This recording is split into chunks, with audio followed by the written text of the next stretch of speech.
other. As you can see, there are 4 alternative answers, A, B, C and D, for each question 1 to 5. You have to decide which alternative is the most suitable answer and circle the appropriate letter. First, you have some time to look at questions 1 to 5.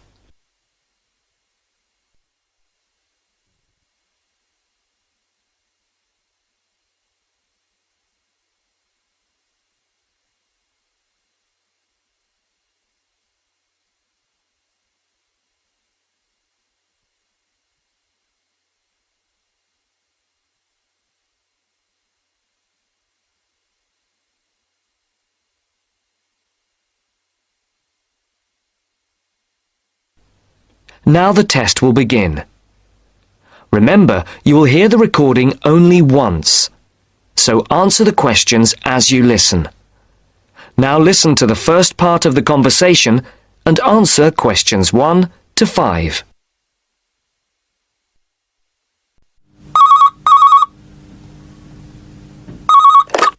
Hello, 992846. Dad, is that you? Hannah? Dad, I'm phoning... The line isn't very clear. Yes, I know. I'm on a mobile and the signal isn't very good. I'll see if I can move. Is that any better? Yes, that's much better. Just don't move. I'll try not to. Have you found a place to live yet?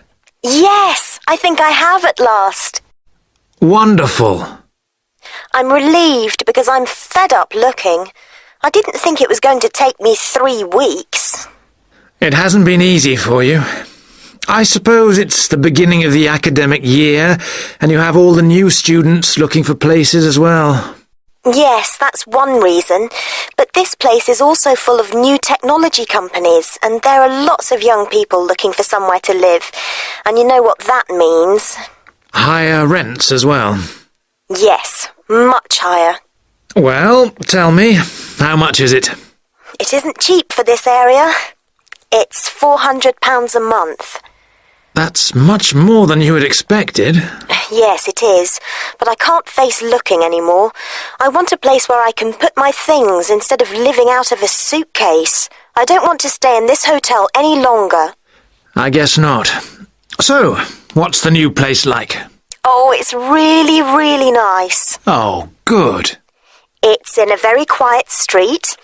It's a 2nd floor flat with 1 double bedroom, a large living room, kitchen and toilet and bathroom. Sounds very nice. Oh, it is. And guess what? Yes? It's got a small roof terrace looking onto the garden at the back. Great. And it's big enough to have my plants and a small table and chairs. Brilliant.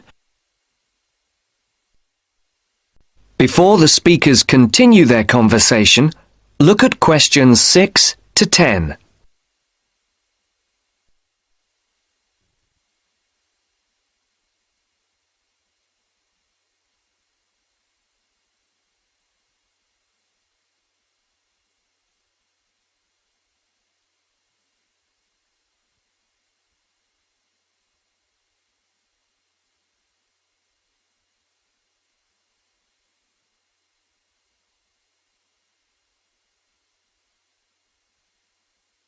As you listen to the second part of the conversation, complete the numbered spaces 6 to 10. For questions 8 to 10, write no more than 3 words for each answer. Now, what's the address? It's 22B White Hart Road. 22E. No, 22B. B for banana. Right. And it's White Hart Road? Yes. And the postcode? Oh, you know, I don't think I've got it. OK. No, here it is. It's EX15 9RJ. This line is bad. Is that EX50? No, it's EX15. OK. I don't think I know the road. It's a side road, but you do know the area because it's off Garrett Lane. Oh, right. Which end? The other end from the stadium? So, it won't be too noisy then? You can still hear it from here when there's a match on. When are we going to see you? Well, I was going to come down on Friday evening after work, and then we could bring my things by van on Saturday afternoon. I want to move all of my stuff out, to give you and Mum more space. We'll need to hire a van then. It's okay, I'll pay for it. No, don't worry. It'll be a gift from your mum and me. Oh, Dad, it's okay, No, I won't hear of it. We'll pay. All right, thanks, Dad. And if you're taking everything, we might need to hire a container lorry. Oh, Dad! I'm only joking. I know. I'll hire the van for the Saturday then. I can pick it up first thing in the morning. Right. And then return it in the evening. Are you sure you don't want to stay overnight? No, I'd best get back the same day. You know what your mum's like. She'll only worry. If I remember rightly, it's about 3 hours by road? Yes, roughly. Well, if we leave by lunchtime, we'll be there mid-afternoon. Okay. Then a couple of hours to unpack. Then? We could go to a nice restaurant round the corner. Definitely. My treat. You're on. But I'll have to be away by about 7:30-ish. Okay. Right then. Mum wants to have a word. I'll see you Friday. Bye, Dad. I'll hand you over to her. Bye. That's the end of section 1. You now have half a minute to check your answers.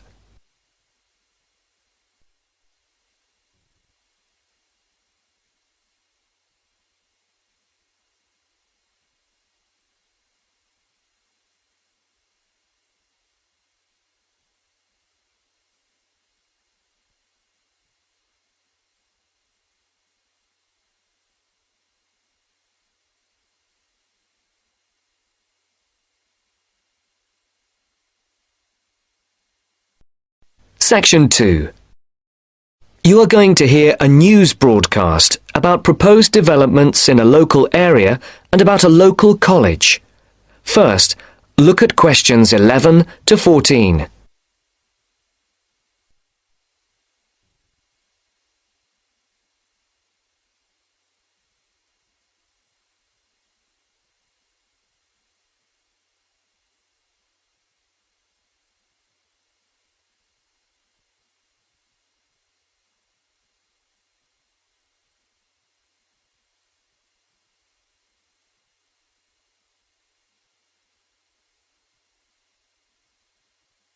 Listen carefully and decide which 4 planned developments are mentioned. And now for our main headlines on Southern local news for today. First of all, the report relating to the proposed motorway and other developments around the village of Tartlesbury was published this morning. And, as has been expected, it has created quite a lot of interest. The new motorway will pass along the north side of the village, crossing the River Team less than half a kilometre from the well-known beauty spot, Streve Ford, to the northeast of the village. The motorway will cut the village off from the ford, where many children play. But that is not the end of it. There are also plans to build 1,000 houses on farmland west of the village. And on top of that, there are proposals to build an industrial estate for new technology companies on the site of the old steelworks on the edge of the village. A news centre with a swimming pool and a very wide range of sports facilities and a large supermarket with other shops are also planned next to the housing estate. Before the broadcast continues, look at questions 15 to 20.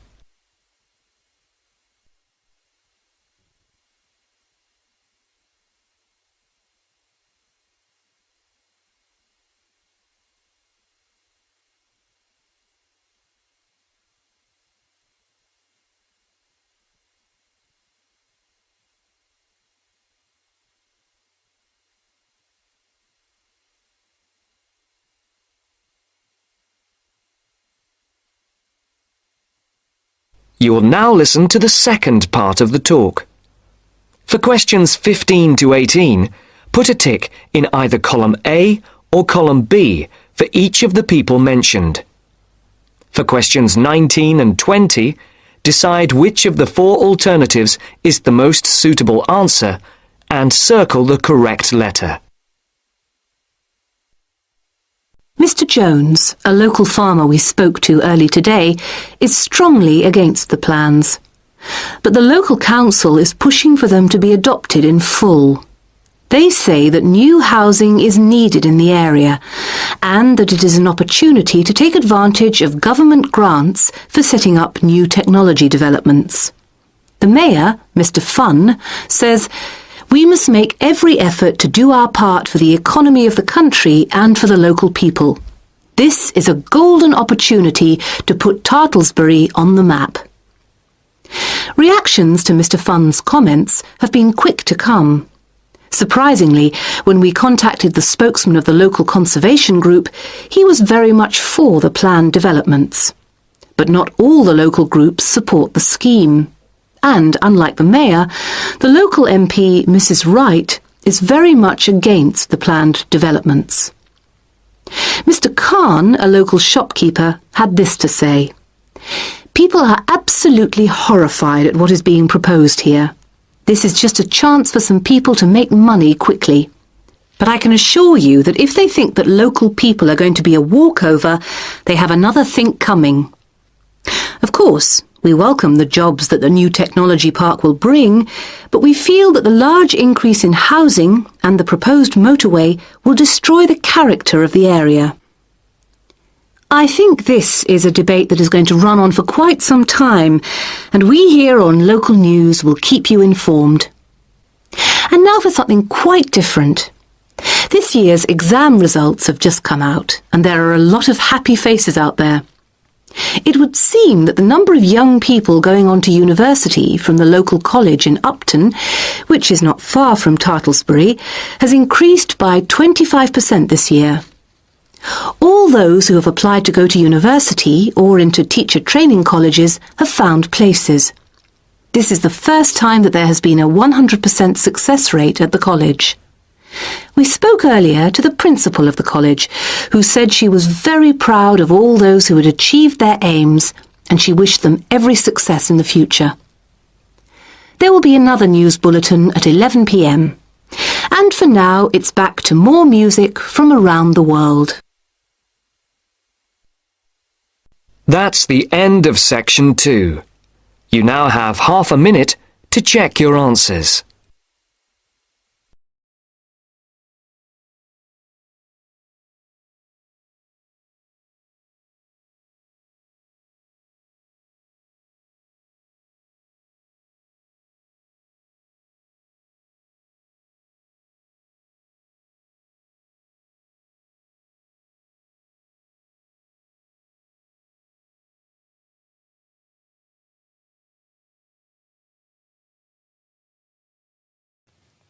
Now turn to section 3.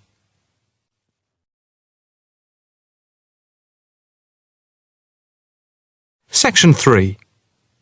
You will hear a female and a male student talking to a female tutor about a self-evaluation form. First, you have some time to look at questions 21 to 26.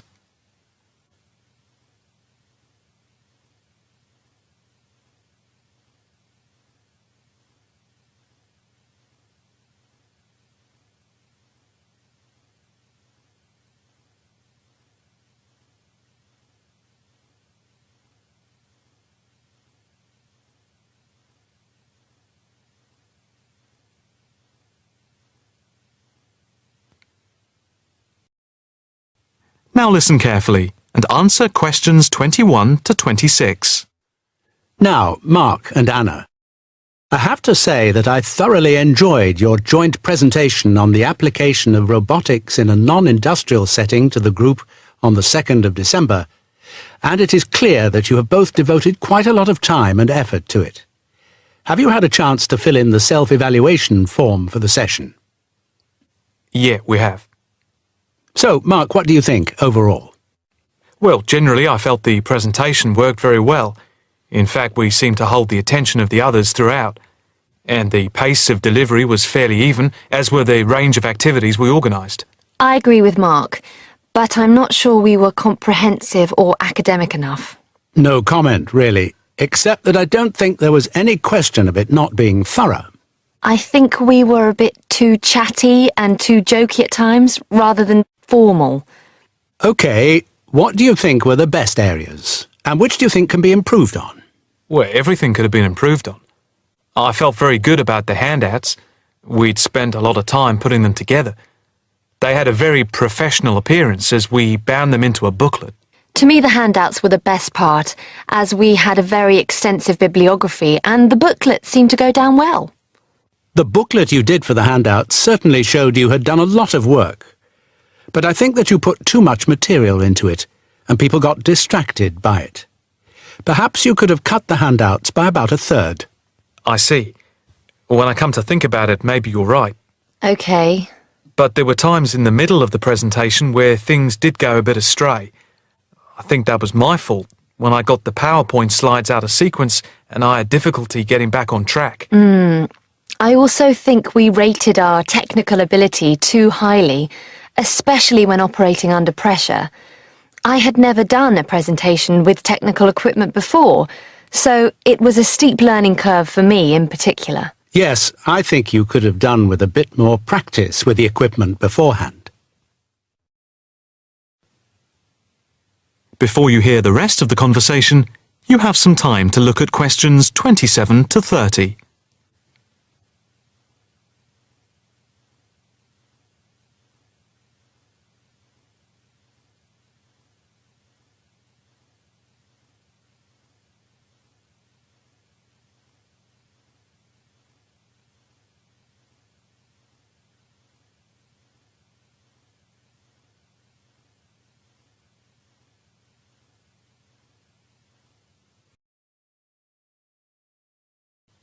Now listen carefully and answer questions 27 to 30. What about the next item on the feedback form?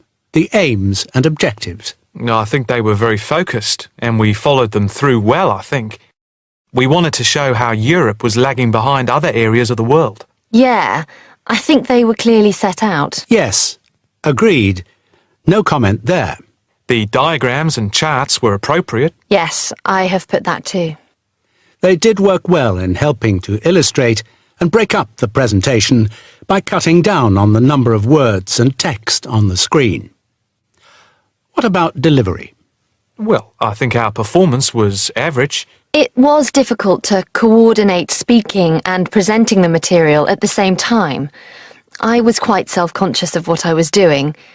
It was down to a lack of experience. Unfortunately, both of you had the habit of standing in front of the projector, so you kept blocking the image on the screen. To me, this is the area that requires the most improvement. The section on the predictions of the commercial application in the future, I think, appeared a bit haphazard. To me, it was a weak point of the presentation. And I think that some of the slides could have had fewer words. And we could have done some fancy graphics with the words. If you had to give yourselves a mark overall, how much would you give out of 10? 6, maybe? I'd be happy with that. Though bits were probably nearer a 7. So I'd say a 6. Anna, what do you think? I think for me it's perhaps a 7. OK. Did you find the task and the evaluation useful? I think... That is the end of section 3. You now have half a minute to check your answers.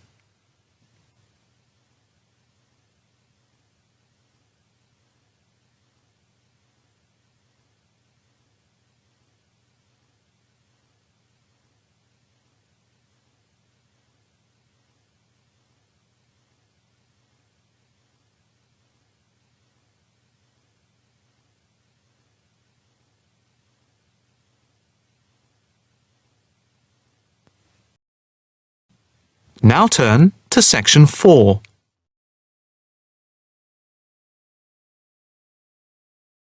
Section 4.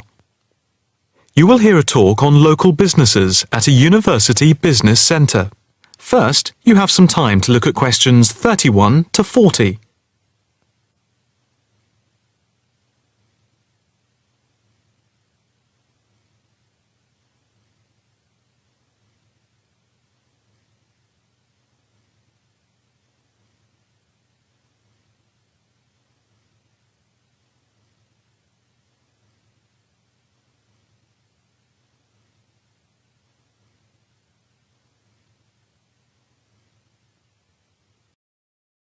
Now listen carefully and answer questions 31 to 40.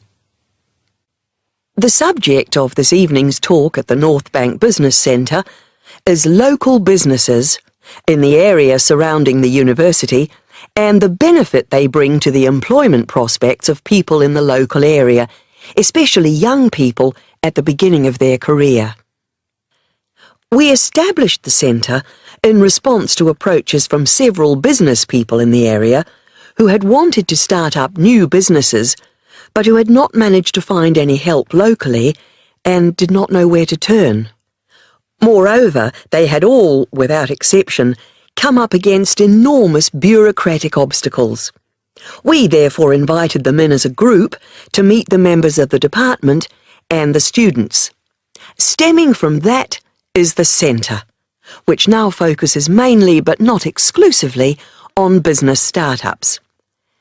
Just after the centre was set up, snapshot research conducted by the department over the telephone gave some startling results. The information about local businesses revealed that 3 out of every 10 local business startups that we could collect information on had failed within the first 6 months, and another 5 had gone within the year, leaving only 2. The most common reasons given for the business's closing were, first, high rents, which are 33% higher than the national average due to the area being very central. Second, lack of knowledge about grants, basically because of ignorance about how to access them.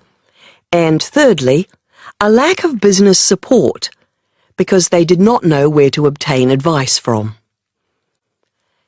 Since the centre came into existence 3 years ago, we have helped change this climate of failure. The current statistics show a remarkable turnaround in the fortunes of local businesses.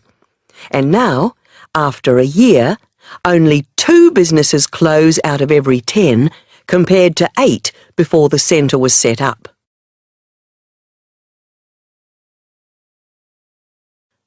Six local businesses are now taking part in a work placement and monitoring scheme, which is of mutual benefit to ourselves and the companies involved. O Foods, a small start-up company with 9 employees involved in organic food and based at a local market, has 1 final year graduate doing a year-long study on improving the stock turnaround. This was a particular problem because the company found that they were losing sometimes up to 30% of their stock. Another startup is Innovations, which deals with producing video games. This company, which employs only 5 people, all under the age of 25, is receiving support in attracting business partners and achieving production targets. In the smaller business category, Sampson's Limited, a courier company which is interested in developing a taxi service, is being offered help with their business expansion plans.